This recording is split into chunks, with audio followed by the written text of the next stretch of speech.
hii dabi kuna sehemu tulikuwa tunaelekea pazuri sana, lakini kuna tabia ambazo mimi sijazipenda ambazo zinaenda kushusha heshima na ukubwa wa hii dabi kwenye viwanja ambao vinaenda kutumika kwenye hizi dabi.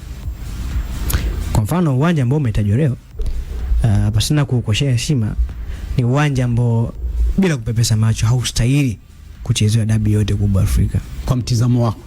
Hawa ni maoni yangu binafsi. Kutokana na hadhi ya mchezo, hadhi ya ligi ulivyoiranki kwamba Kariakoo Derby, mechi namba 169. Mtizamo wako ni kwamba haikupaswa kucheza Meja Jenerali Samuel? Haipaswi. Sababu ni zipi?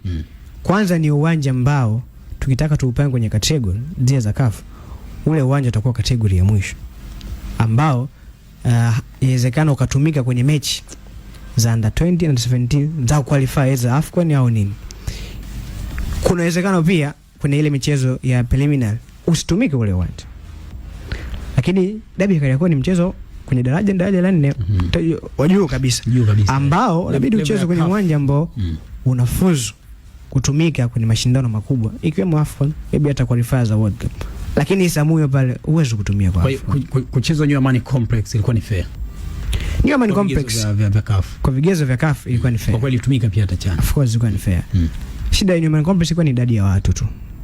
Ndio maana kataja viwanja vingine kwenye hizo dabi vina watu wengi sana.